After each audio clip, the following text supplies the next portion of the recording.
নমস্কাৰ আপোনালোক সকলোলৈকে পুনৰবাৰ মোৰ চেনেলৰ ফালৰ পৰা স্বাগতম জনালোঁ। আজি পুনৰবাৰ আপোনালোকৰ মাজলৈ আন এটা নতুন ৰেচিপি লৈ মই আকৌ আহিলোঁ। আশা কৰোঁ আপোনালোকে মোৰ ৰেচিপিটো আদৰি ল'ব। এই আহক এতিয়া ৰেচিপিটোৰ মাজলৈ আগবাঢ়ি যাওঁ।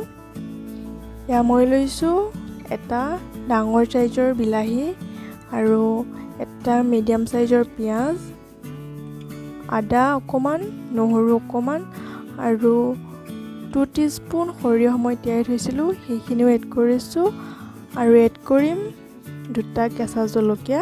ইচ্ছা কৰিলে আপোনালোকে বেছিও দিব পাৰে বা কমাইও দিব পাৰে।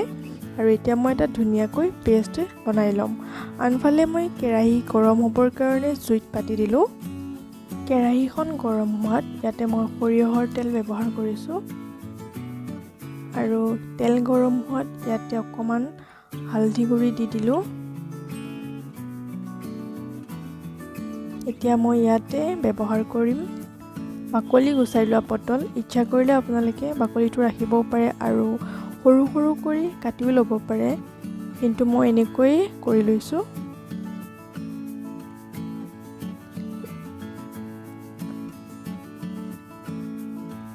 চাৰি 5 মিনিটমান ফ্ৰাই কৰিলে হৈ যায় পটল। এয়া হৈ গৈছে। এতিয়া মই পটল উলিয়াই ল'ম। 5 মিনিট লাগিলে মোৰ। সম্পূৰ্ণ ফ্ৰাই কৰিব নালাগে, 80% ফ্ৰাই কৰিব লাগে পটলকেইটা। সেই তেলতে মই আৰু অকণমান তেল ব্যৱহাৰ কৰিলোঁ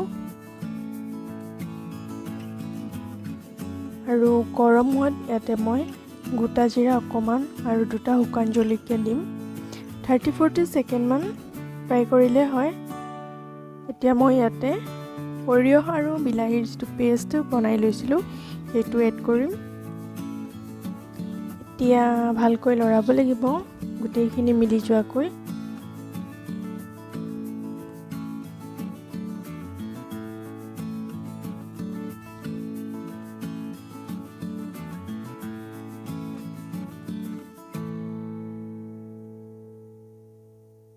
ভালকৈ মিলাই লৰাই হোৱাৰ পাছত মই ঢাকোন মাৰি দিম 3-4 মিনিটমানৰ কাৰণে ফাৰ্ষ্ট টাইম।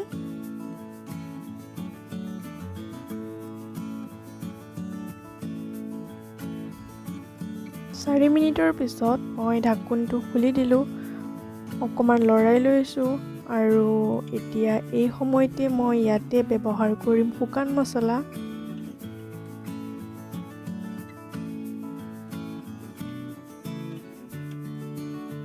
অকণমান দিছোঁ হালধি পাউডাৰ, 1 টিস্পুন জিৰা পাউডাৰ, 1 টিস্পুন ধনিয়া powder, 1 teaspoon red chilli powder আৰু এতিয়া মিলাব লাগিব।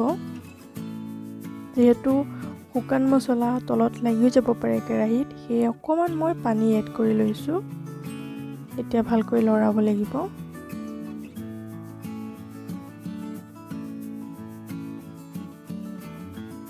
যিহেতু সৰিয়হৰ এটা গোন্ধ থাকে, সেইকাৰণে ঢাকোন নিদিয়াকৈ প্ৰায় 15-20 মিনিটৰ কাৰণে এনেকৈয়ে ল' টু মিডিয়াম ফ্লেমত ফ্ৰাই কৰিব লাগে।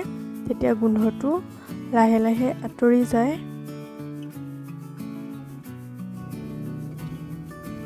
এয়া 20 মিনিটৰ পিছত চাওক তেলটো ছেপাৰেট হৈ গৈছে। ডেট মিনছ এইখিনি হৈ গৈছে আৰু গোন্ধটো নাইকিয়া হৈছে। এতিয়া মই ইয়াতে পানী এড কৰিম। পানীটো নিজৰ হিচাপ মতে আপোনালোকক যিমানখিনি প্ৰয়োজন হয় সেই হিচাপত নিজে দি ল'ব।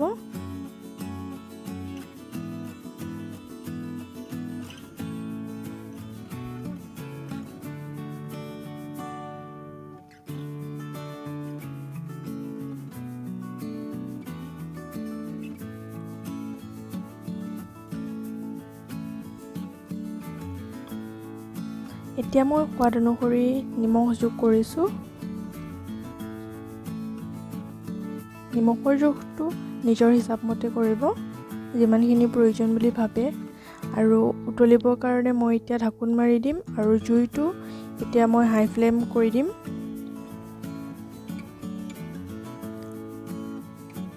আৰু মই 5 মিনিটৰ পিছত ঢাকোনখন খুলি দিছোঁ। এয়া চাওক উতলি আছে।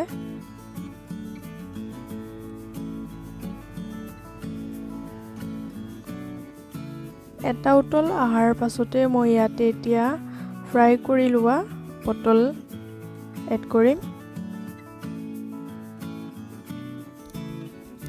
পটলখিনি এড কৰি মই অকণমান টাইম লৰাই লৈছোঁ। আকৌ উতলিবৰ কাৰণে মই ঢাকোন মাৰি দিম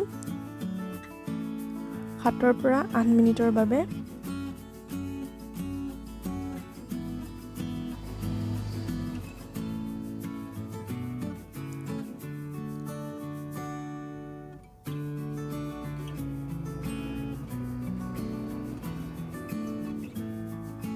সম্পূৰ্ণ 8 মিনিটৰ পিছত মই ঢাকোনখন খুলি দিছোঁ। এয়া চাওক তেলটো ছেপাৰেট হৈ গৈছে আৰু পটলখিনি যিহেতু 80% কৰি মই ফ্ৰাই কৰি লৈছিলোঁ সেয়ে পটলো সিজি গৈছে ধুনীয়াকৈ। এতিয়া মই একেবাৰে শেষত অকণমান গৰম মছলা এড কৰিছোঁ।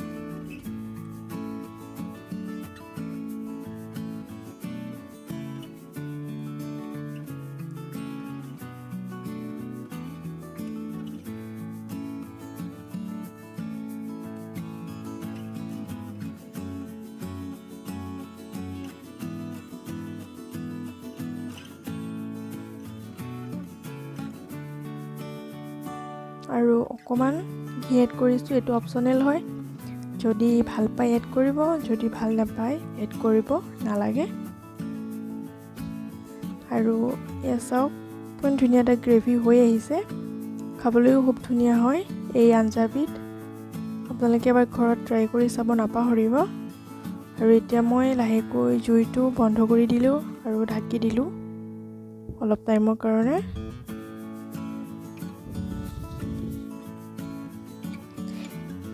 এয়া চাওক 20 মিনিটৰ পিছত মই ঢাকোনখন খুলি দিলোঁ আৰু দেখাই দিছোঁ আপোনালোকক। এই আঞ্জাবিধ গৰম ভাত বা ৰুটিৰ লগত খাবলৈ খুবেই সোৱাদযুক্ত হয়। আশা কৰিছোঁ আপোনালোকে মোৰ ৰেচিপিটো ভাল পাইছে আৰু নিজৰ পাকঘৰত এবাৰ ট্ৰাই কৰিব। আৰু কেনেকুৱা পায় মোক কমেণ্ট বক্সত কমেণ্ট কৰি জনাব নাপাহৰিব। শেষত আপোনালোকলৈ এটা অনুৰোধ, ভিডিঅ'টো চাই এটা লাইক, এটা কমেণ্ট আৰু প্লিজ চেনেলটো ছাবস্ক্ৰাইব কৰি কাষতে থকা বেল আইকনটো প্ৰেছ কৰি অল কৰি দিব নাপাহৰিব। তো আজিলৈ ধন্যবাদ। পুনৰবাৰ আহি আছোঁ আন এটা নতুন ৰেচিপি লৈ। তেতিয়ালৈকে আপোনালোকে খাই থাকক, সুস্থ থাকক আৰু ভালে থাকক সকলো। তেন্তে আজিলৈ আহোঁ, ধন্যবাদ।